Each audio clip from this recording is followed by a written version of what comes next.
అందరికీ నమస్కారం. ఈరోజు కరెంట్ అఫైర్స్లోని మొదటి అంశం, రష్యా రహస్య విషయాలు మాట్లాడుకుంటున్నామంటూ జిన్పింగ్తో భేటీ అనంతరం పుతిన్ వెల్లడించారు. Belt and road initiative BRI 3వ శిఖరాగ్ర సదస్సుకు హాజరయ్యేందుకు బీజింగ్కు చేరుకున్న రష్యా అధ్యక్షుడు వ్లాదిమిర్ పుతిన్ బుధవారం చైనా అధ్యక్షుడు షీ జిన్పింగ్తో సమావేశమయ్యారు. దాదాపు గంట నుంచి గంటన్నర సేపు ఈ భేటీ అనంతరం ముందు అధికారుల సమక్షంలో చర్చించుకున్న ఇరు దేశాల అధినేతలు తర్వాత ప్రైవేటుగా మాట్లాడుకున్నారు. ఈ సందర్భంగా పలు కీలక విషయాలు చర్చకు వచ్చినట్లుగా పుతిన్ తెలిపారు. ఇందులో కొన్ని రహస్య అంశాలు ఉన్నాయంటూ చెప్పారు. ఈ భేటీ బీజింగ్లోని గ్రేట్ హాల్ ఆఫ్ ది పీపుల్లో జరిగింది. ఈ ఏడాదిలో పుతిన్ జిన్పింగ్లు కలవడం ఇది రెండోసారి. మార్చిలో చైనా అధ్యక్షుడు రష్యాలో పర్యటించారు.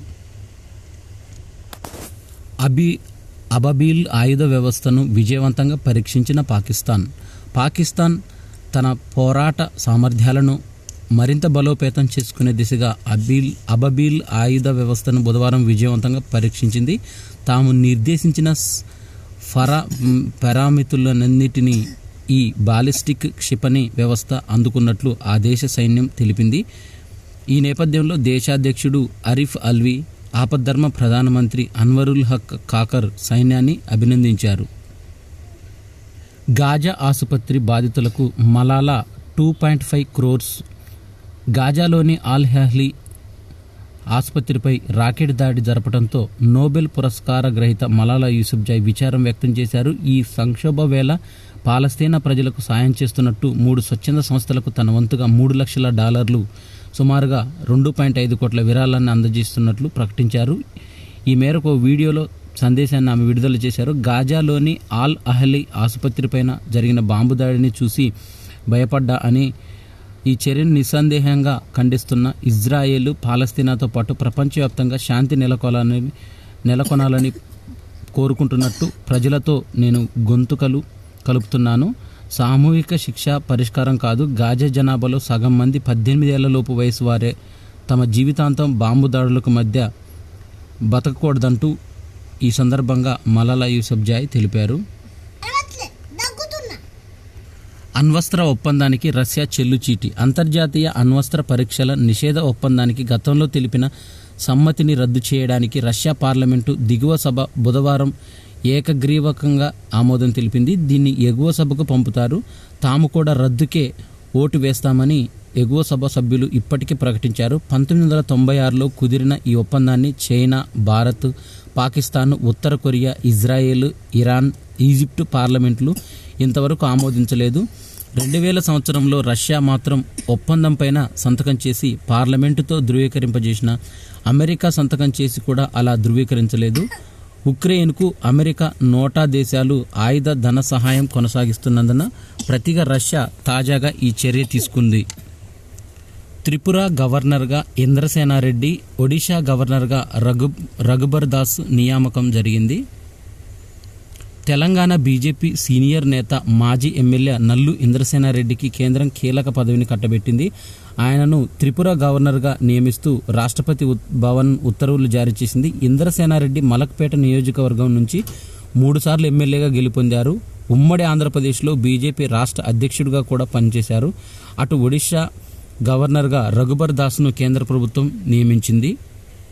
ఈ మేరకు రాష్ట్రపతి కార్యాలయం బుధవారం రాత్రి ఉత్తర్వులు జారీ చేసింది. 1953 జనవరి 1న జన్మించిన నల్లు ఇంద్రసేనారెడ్డి 1983, 1985, 1999లలో జరిగిన ఎన్నికల్లో మలక్పేట నియోజకవర్గం నుంచి ఎమ్మెల్యేగా గెలుపొందారు.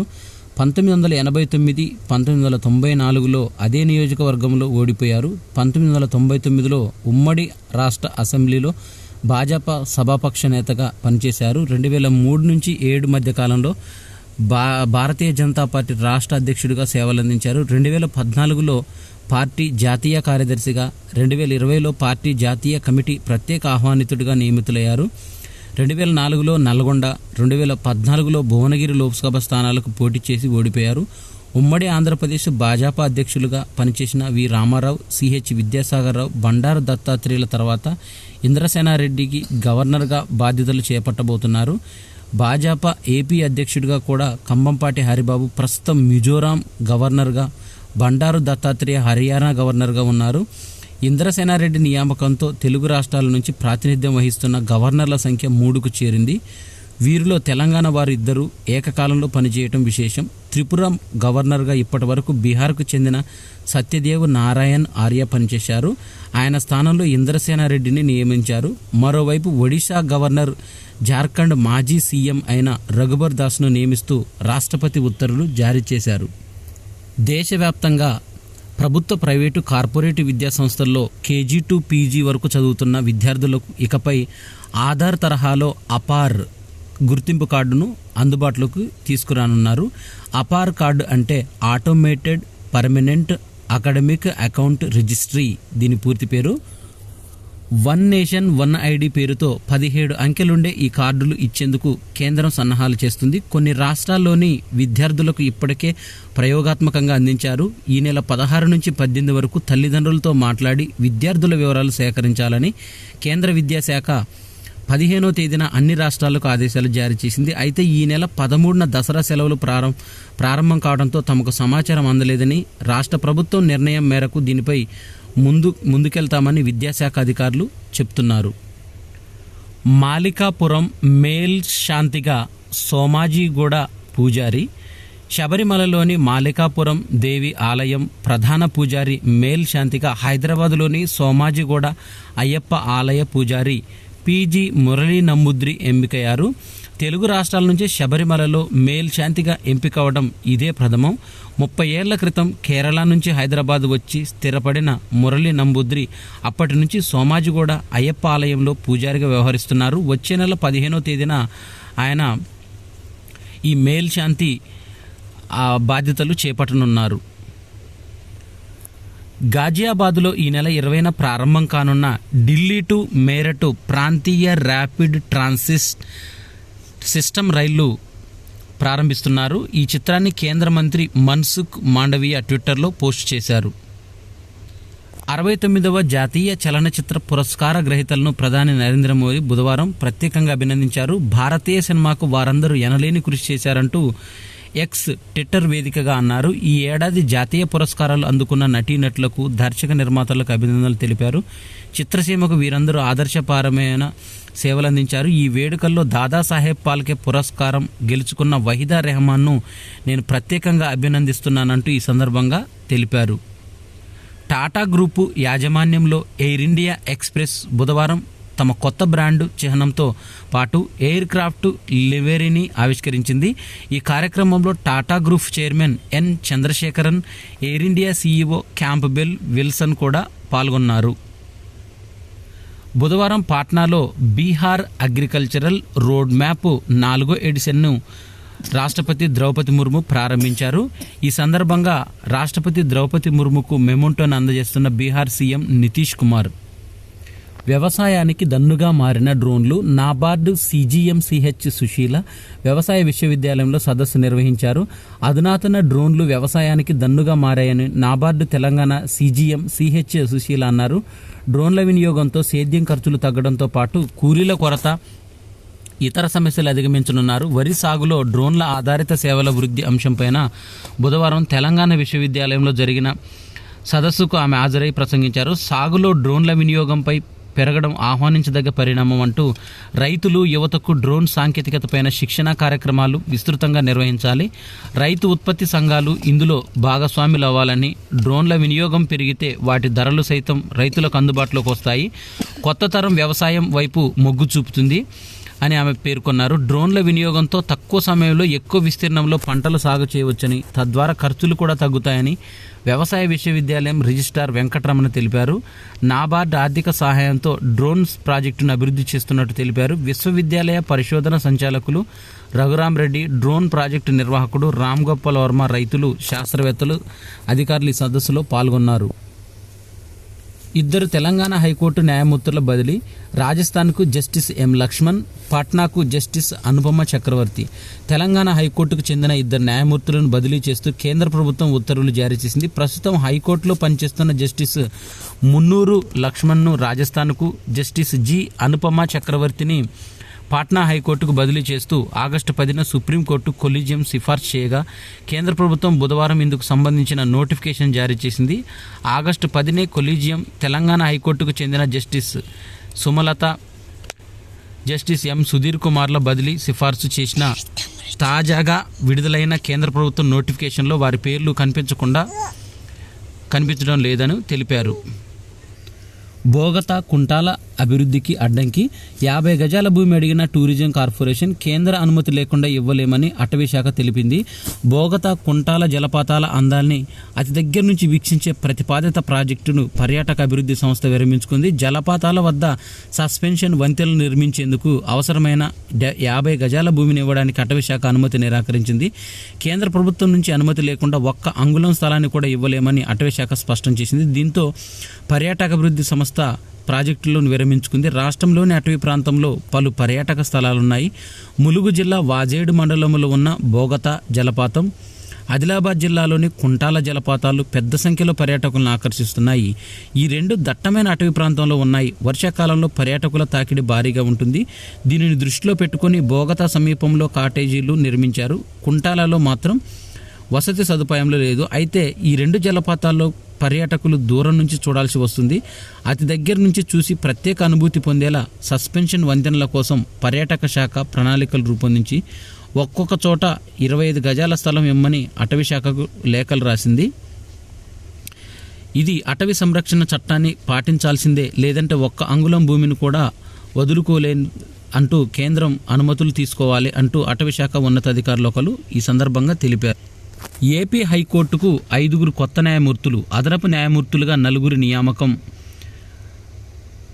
బదిలీపై ఒకరి రాక. ఇక్కడి నుంచి బదిలీపై వెళ్లనున్న 2 న్యాయమూర్తులు.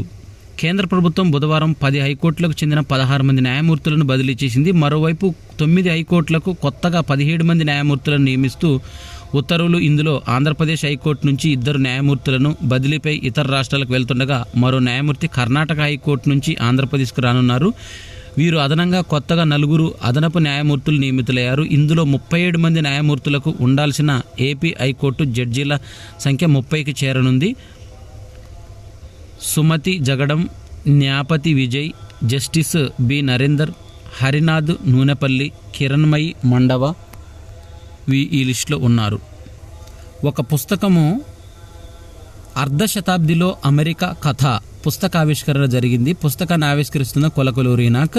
అమెరికాలోని హ్యూస్టన్ నగరంలో తెలుగు వెన్నెల బృందం, తెలుగు సాంస్కృతిక సమితి సంయుక్త ఆధ్వర్యంలో ఏర్పాటు చేసిన సాహిత్య కార్యక్రమానికి విశేష స్పందన లభించింది. ముఖ్య అతిథిగా హాజరైన సాహితీవేత్త కొలకలూరి ఇనాక్ సమాజం, సాహిత్యం, పరస్పర ప్రభావాలు అనే అంశంపైన ప్రసంగించారు. అనంతరం వంగూరి చిట్టెన్ రాజు ప్రధాన సంపాదకులుగా, డాక్టర్ సి మృణాలిని సహా సంపాదకులుగా కేంద్ర సాహిత్య అకాడమీ ఢిల్లీ ప్రచురించిన అర్ధ శతాబ్దిలో అమెరికా సంకలనాన్ని ఆవిష్కరించారు. విదేశాల్లో నివసిస్తున్న రచయితల కథలు ప్రచురించడం సాహిత్య అకాడమీ చరిత్రలో ఇదే తొలిసారి అని చిట్టెన్ రాజు ఈ సందర్భంగా తెలిపారు. తొలుత సుదేశ్ పిల్లుట్ల స్వాగతోపన్యాసం చేయగా ప్రముఖ రచయిత డాక్టర్ గిరిజాశంకర్ వయసు మీరిన చమత్కారం అనే అంశంపైన ప్రసంగించారు. నిర్వాహకులు షాయి రాచకొండ, హ్యూస్టన్ సాంస్కృతి సమితి అధ్యక్షురాలు ఆశాజ్యోతి, సభ్యులు రామ్ గొడవర్తి, ట్రస్టీ ఇందిరా చెరువు, జితేందర్ రెడ్డి పాల్గొన్నారు. 21, 22 తేదీల్లో అమెరికాలో తెలుగు సాహితీ సదస్సును నిర్వహిస్తున్నారు. ఈ నెల 21, 22 తేదీల్లో మిల్ఫీటస్ వేదికగా నిర్వహిస్తున్న 13వ అమెరికా తెలుగు సాహితీ సదస్సు అన్ని ఏర్పాట్లు పూర్తయ్యాయని కార్యవర్గ సభ్యులు బుధవారం ఒక ప్రకటనలో తెలిపారు. విమాన ప్రయాణం వచ్చే వారి కోసం సాస్ జోన్ ఎయిర్పోర్ట్లను స్వాగతం హోటల్ ఏర్పాట్లు చేసినట్లు 510 510-360-2490 నెంబర్ను సంప్రదించాలంటూ ఈ సందర్భంగా తెలిపారు. నిన్న జరిగిన ఆఫ్ఘనిస్తాన్తో మ్యాచ్లో న్యూజిలాండ్ ఘన విజయం సాధించింది. న్యూజిలాండ్ 149 రన్స్ తేడాతో గెలిచింది. కివీస్ ఇచ్చిన 289 రన్స్ టార్గెట్ను ఆఫ్ఘన్ ఛేదించలేక 139 పరుగులకే ఆల్అవుట్ అయింది. ఆఫ్ఘన్ బ్యాటర్లో రహమత్ 36, అజ్మతుల్లా 27 రన్స్ చేశారు. కివీస్ బౌలర్లలో ఫెర్గ్యూసన్, శాంట్నర్ చెరో 3, బౌల్ట్ 2, హెన్రీ రచియన్ చెరో వికెట్ తీశారు. ఈ విజయంతో న్యూజిలాండ్ టోర్నీలో ఆడిన 4 మ్యాచ్ల్లోనూ గెలిచి పాయింట్ల టేబుల్లో టాప్లోకి దూసుకెళ్లింది. వరల్డ్ కప్లో కపిల్ దేవ్ రికార్డు బ్రేక్. నిన్న దక్షిణాఫ్రికా పైన సంచలన విజయం నమోదు చేసిన నెదర్లాండ్స్ అనేక రికార్డులను బ్రేక్ చేసింది. వరల్డ్ కప్ చరిత్రలో నెంబర్ 7 తర్వాత బ్యాటింగ్కి వచ్చిన రెండవ అత్యధిక పరుగులు చేసిన రికార్డు కపిల్ దేవ్ 1987లో 72 నాటౌట్ పేరిట ఉంది. నిన్నటి మ్యాచ్లో 78 పరుగులు చేసిన డచ్ కెప్టెన్ ఎడ్వర్డ్స్ 36 ఏళ్ల రికార్డులను బద్దలు కొట్టారు. ఆస్ట్రేలియా ప్లేయర్ కౌల్టర్ నైల్ 92 పరుగులతో అగ్రస్థానంలో ఉన్నారు. ఐసీసీ వన్డే ర్యాంకింగ్స్ ప్రకటన. ఐసీసీ తాజాగా విడుదల చేసిన వన్డే ర్యాంకింగ్స్లో భారత ప్లేయర్ల సత్తా చాటారు. టాప్ 10లో 3 టీమిండియా బ్యాటర్లు చోటు దక్కించుకున్నారు. Gill 2nd rank, Rohit Sharma 6th rank, Virat Kohli 8వ స్థానంలో నిలిచారు. పాక్ బ్యాటర్ బాబర్ అజం నెంబర్ 1 ర్యాంకులో ఈ ఐసీసీలో కొనసాగుతున్నారు. ప్రపంచ కప్లో సత్తా చాటుతున్న భారత captain Rohit Sharma ICC one day ర్యాంకింగ్స్లో గణనీయమైన పురోగతి సాధించారు. బుధవారం ప్రకటించిన బ్యాటింగ్ జాబితాలో 5 స్థానాలు మెరుగైన రోహిత్ 6వ ర్యాంకు కైవసం చేసుకున్నాడు. ఓపెనర్ శుభ్మన్ గిల్ 2వ స్థానంలో కొనసాగుతున్నాడు. భారత star batter Virat Kohli, David Malan England సంయుక్తంగా 8వ స్థానంలో ఉన్నారు. బౌలింగ్ ర్యాంకింగ్స్లో Mohammed Siraj 3rd rank, Kuldeep Yadav 8th ర్యాంకులు సాధించారు. ఆల్రౌండర్లో హార్దిక్ పాండ్యా 9th ప్లేస్లో నిలిచాడు. ముంబై ఇండియన్స్కు బ్యాండ్ వీడ్కోలు పలికాడు. ముంబై ఇండియన్స్తో 9 ఏళ్ల బంధానికి న్యూజిలాండ్ మాజీ పేసర్ షేన్ బాండ్ ముగింపు పలికాడు. ఆ జట్టు బౌలింగ్ కోచ్ పదవిని అతను బుధవారం వీడ్కోలు చెప్పాడు. అతను ముంబై ఇండియన్ ఎమిరేట్స్ ప్రధాన కోచ్ బాధ్యతల నుంచి కూడా అతను తప్పుకున్నాడు. 2024 ఐపీఎల్ సీజన్ కోసం మలింగను ముంబై బౌలింగ్ కోచ్గా నియమించడంతో బాండ్ ఇప్పుడు వైదొలిగాడు. గత 9 సీజన్లలోనూ ముంబై ఇండియన్ కుటుంబంలో భాగంగా ఉండే అవకాశం ఇచ్చిన అంబానీ కుటుంబానికి ధన్యవాదాలు. మైదానం లోపల బయట ఎన్నో గొప్ప జ్ఞాపకాలతో కూడిన అద్భుతమైన అనుభవం అని అంటూ షేన్ బాండ్ పేర్కొన్నాడు. 2015 నుంచి ముంబైతో ఉన్న బాండ్ బౌలింగ్ కోచ్గా 4 ఐపీఎల్ టైటిళ్లతో భాగస్వామ్యమయ్యాడు. కార్ల్సన్పై కార్తికేయన్ సంచలనం. భారత యువ grand master Karthikeyan Murali record సృష్టించాడు. దిగ్గజం విశ్వనాథ్ ఆనంద్ తర్వాత క్లాసికల్ చెస్లో ప్రపంచ నంబర్ 1 కార్ల్సన్ను ఓడించిన 2వ భారత ఆటగాడిగా నిలిచాడు. ఖతార్ మాస్టర్స్ 7వ రౌండ్లో చెన్నై కుర్రాడు కార్తికేయన్ కార్ల్సన్ పైన విజయం సాధించాడు. నల్లపావులతో ఆడిన కార్తికేయన్ బోర్డు పైన తనదైన వ్యూహాలతో సాగిపోయాడు. ఎలాంటి పొరపాట్లకు తావివ్వకుండా ఎత్తులు వేశాడు. కార్ల్సన్ వేసిన ఒక్క పొరపాటును కూడా అవకాశంగా మార్చుకున్న కార్తికేయన్ సంచలన విజయాన్ని సొంతం చేసుకున్నాడు. అతడు 45 ఎత్తుల్లో కార్ల్సన్ను ఓడించాడు. 9 రౌండ్ల పోటీల్లో 7 రౌండ్లు ముగిసేసరికి 5.5 పాయింట్లతో కార్తికేయన్ అగ్రస్థానంలో ఉన్నాడు. ఇవి అక్టోబర్ 19 సంబంధించిన కరెంట్ అఫైర్స్. ఈ వీడియో నచ్చినట్టయితే లైక్ చేయండి. కాంపిటేటివ్ ఎగ్జామ్స్కి ప్రిపేర్ అయ్యే అభ్యర్థులకు ఈ వీడియోని షేర్ చేయండి. నా ఛానల్ సబ్స్క్రైబ్ చేసుకోవడం ద్వారా నేను చేసే వీడియోలన్నీ కూడా మీకు నోటిఫికేషన్ రూపంలో వెలువడతాయి. Thanks for watching.